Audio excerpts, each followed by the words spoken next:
Hey, it's Martin. Does Bigfoot live in my backyard? I'm in the state forest today.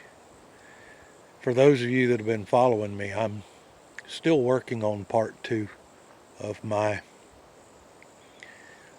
ancient Picto-Semitic sign language theory. I've got a lot of footage.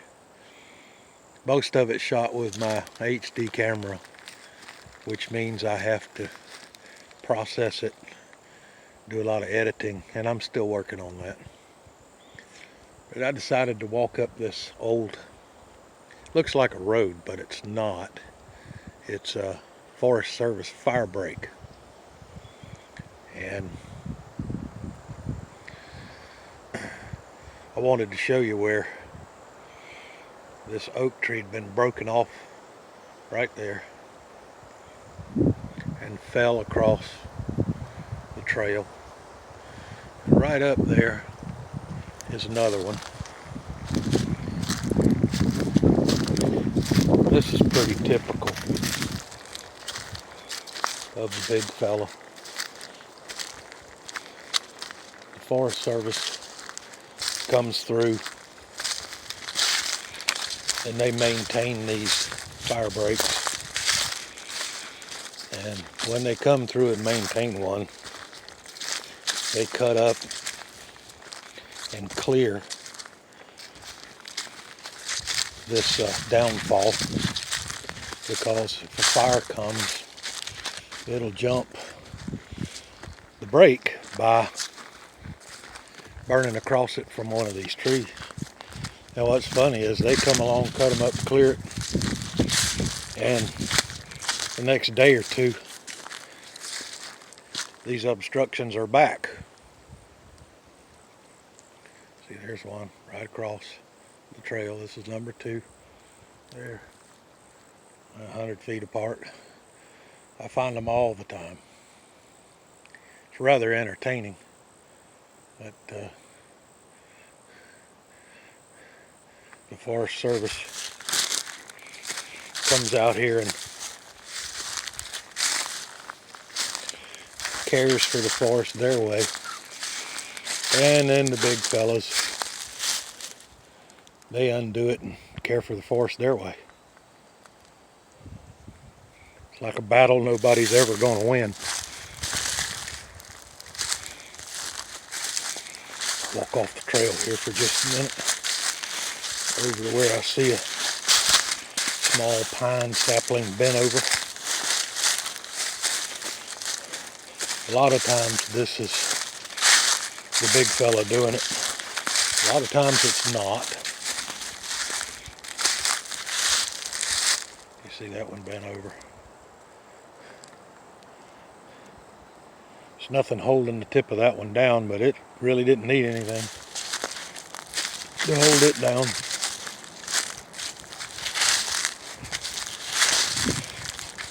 Because it just bent over right there. So I don't know if that's them or not. If it had something across the tip of it right there, I'd know it was them. But right now it's just anecdotal. Alright, I'm going to go on down here. And I'll be back. So y'all stand by. Well, this is kind of interesting. See that root ball? That's an oak that's been pushed over. Pretty recent, I would say, because it's still green and alive. And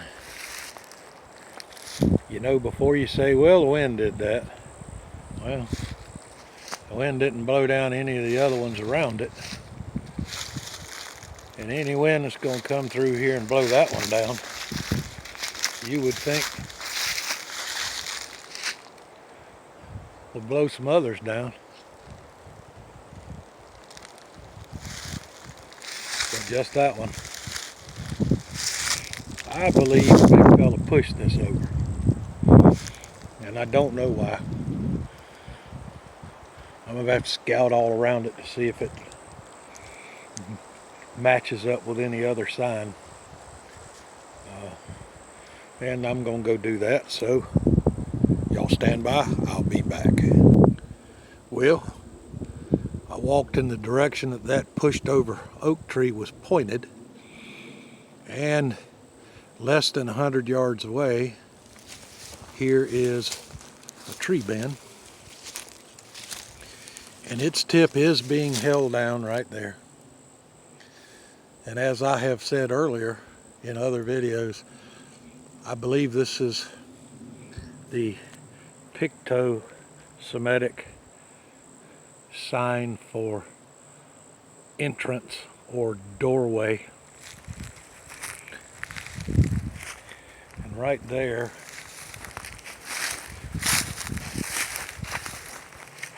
is a small tree break. It's a pine tree. It's still green on the top. Let me walk on over there.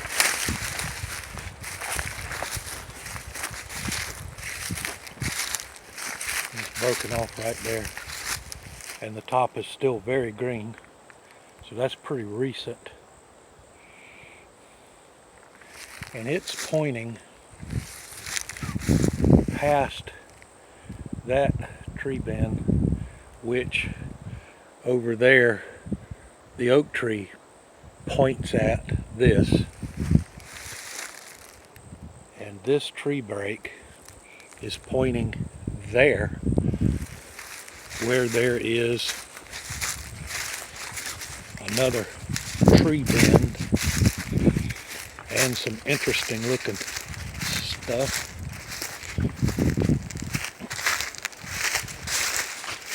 So let's walk over there, see if we can read something into it or read something out of it.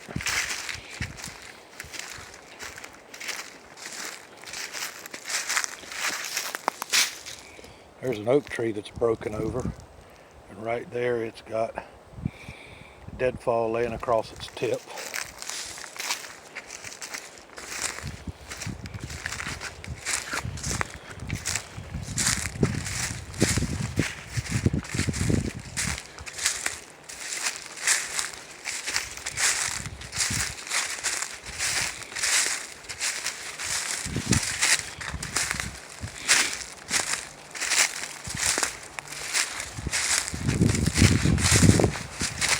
Well, this is interesting.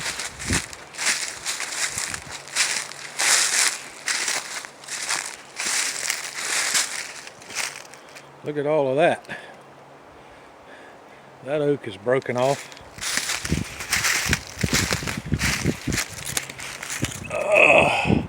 That's about right at 8 foot. It's laying down there underneath that much bigger oak. The interesting thing is,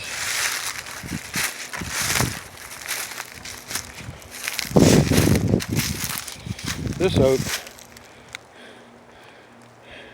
has been broken off and has been laying there for a lot longer than that oak. See, the bark's falling all off of this one. This one's pretty fresh. That break up there is fresh, got greenery on it, and it's under the older one. It's under the older one. So that tells me the older one fell first and did not drag this one, the younger one, down and trap it. This younger one was broken off and put under there because it creates a sign.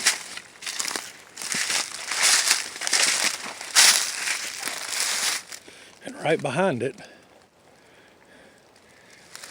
is the tree bend, the pine tree that got my attention in the first place.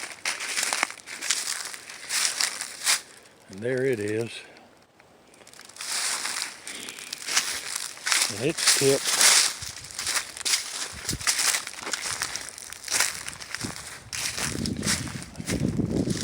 see this, is tucked under this little thing right here. And under this to hold it down. And again, this pine tree bend is much newer than the oak tree. See, the pine tree is still very much alive, and none of this has turned up to the sun, which it'll do after it's been there a while. So that tells me that the pine tree is pretty fresh and was not drugged down by that oak tree.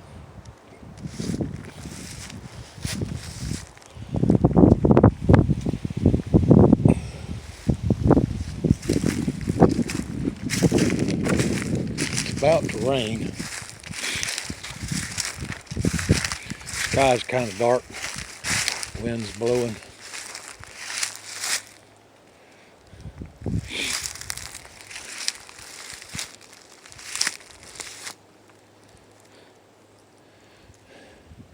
All right, I'll be back. Stand by. I'm back in the Jeep.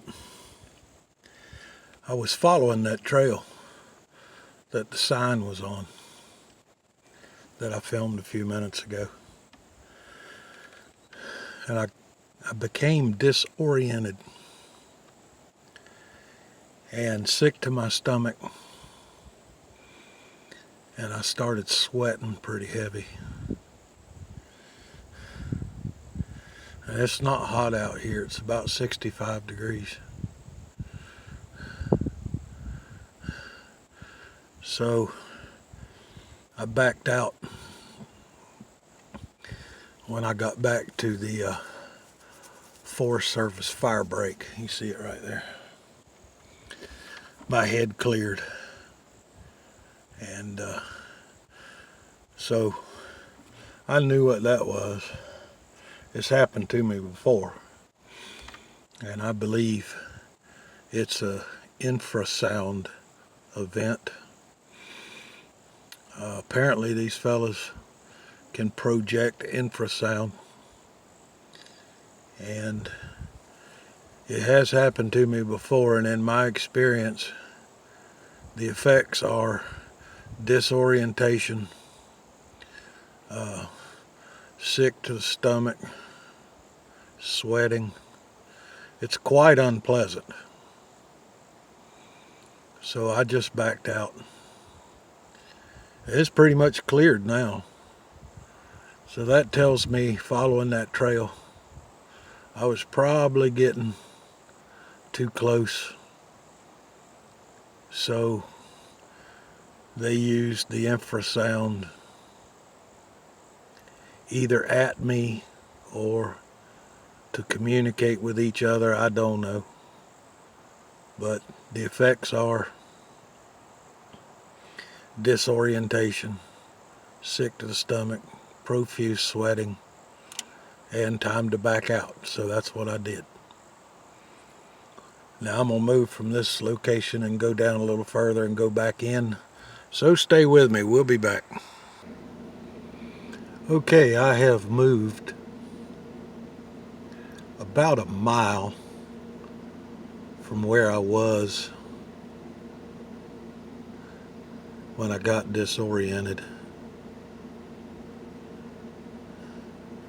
You know, the probable infrasound event. I think the current buzzword for it in the Bigfoot world is zapped. Like I said before, it's happened to me before, and I've learned to recognize it. It's completely clear now. I'm fine. But where I have moved to is about a mile beyond where I was, but also back up behind that area. And I'm going to penetrate in here a little bit, headed this way, that way, that way,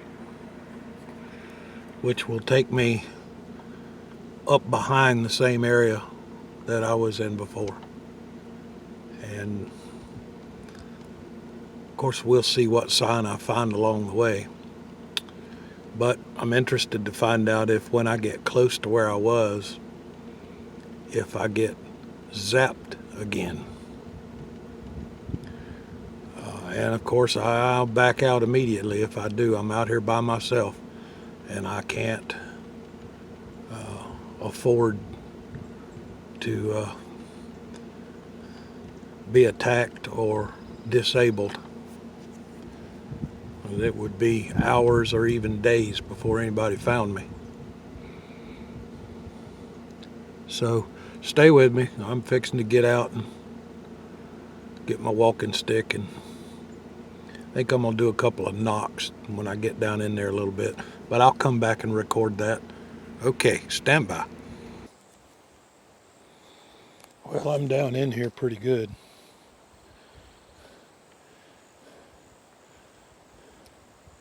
Back down in there.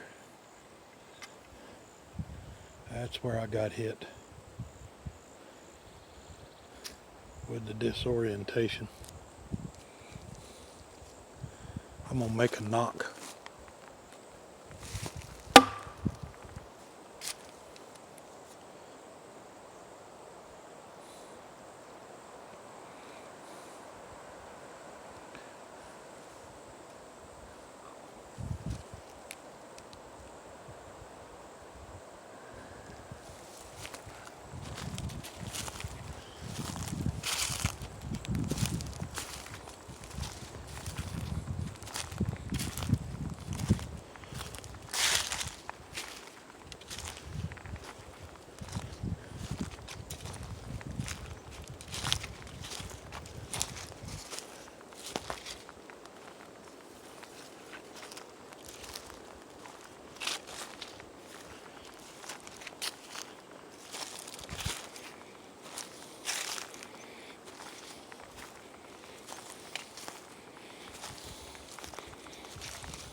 There's some sign down in there. Not gonna be able to see it on this camera. This is my cell phone and it does not have a zoom. But I think I'll walk down there and we'll see what it is a little closer.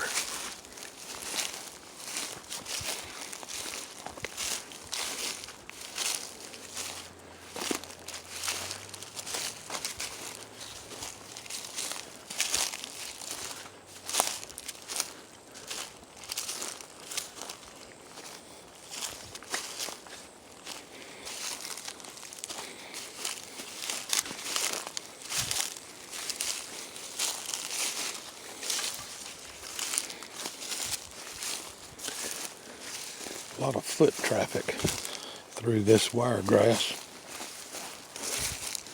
Not hooves, feet.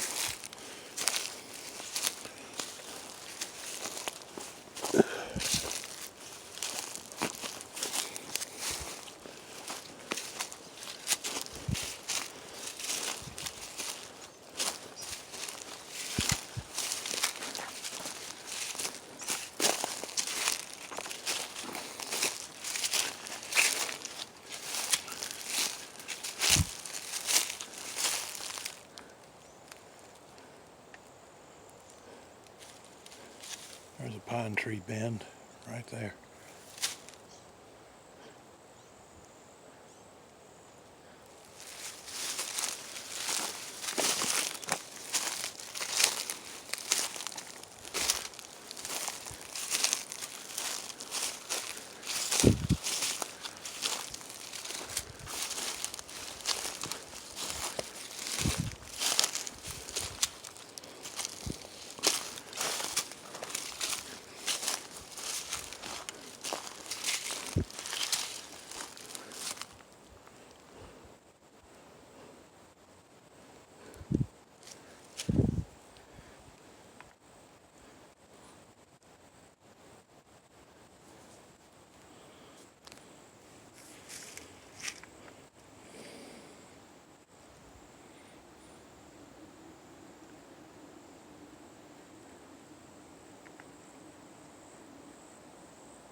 Kind of a weird day out here today.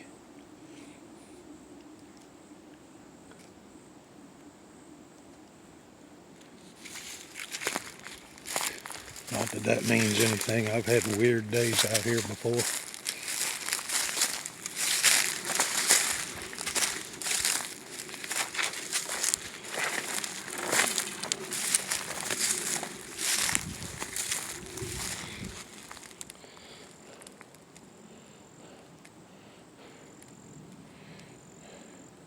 The Forest Service has created a network of horse trails out here. And they've even got an area where horse people can pull in with their trucks and their trailers and corral their horses and get ready and do all the things they need to do. And I thought it would be a good idea to talk to some of those folks that ride their horses out here, just to see if they'd ever seen anything. Well, the one thing that I found out was that most of these horse folks know each other. They're like groups, clubs, whatever. And they pretty much told me that on this side of the forest where I am, where I do most of my research, although there are maintained horse trails, they don't ride them. And I have rarely, if ever, seen horse tracks on those trails when I cross them. And the prevailing reason that I'm given is when they ride over here,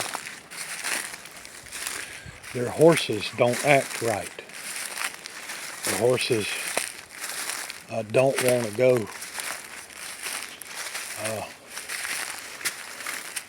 And when they try to make them,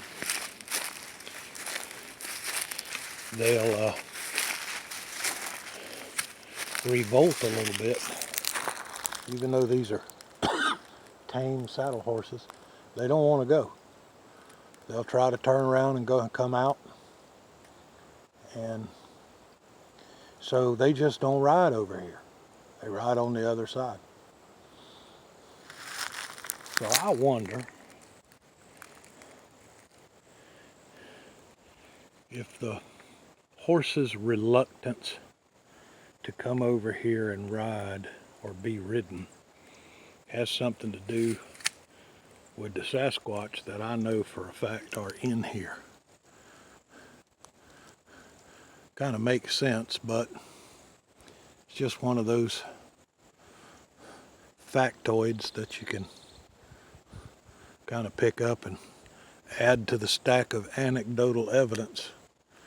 All right, I'm going to shut the camera down and cover a little bit of ground. So far, I'm not feeling any disorientation or anything. All right, stand by. Be back. See that deadfall pine?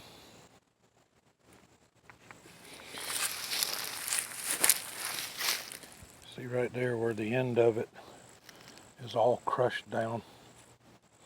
Well, that's because that's laying across a foot trail that I've been following. And right there, center screen, right there, is a set of double tree bends. 2 trees bent over and crossing one another with their tips stuffed down under a piece of deadfall. That's kind of interesting. I have found these double bends out here before.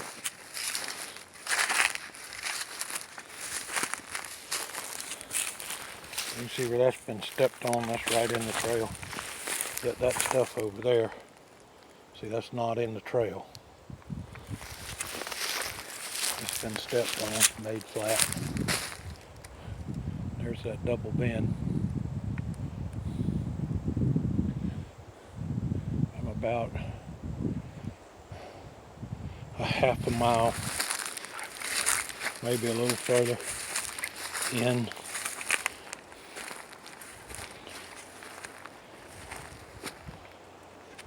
Coming up behind where I was when I became disoriented.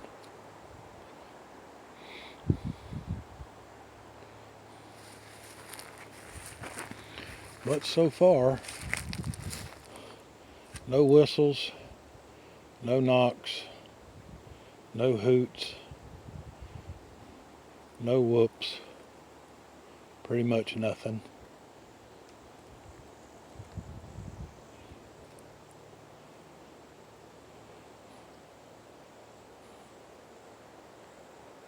All right, I'll be back. Stay with me. Well, I'm back out in the Jeep. I went on in about another quarter of a mile from my last segment, and I got zapped again. So I backed out till my head cleared, and then I came on out. It's starting to rain anyway, and the last time I got zapped, I didn't say anything about it on video. I never reported it. But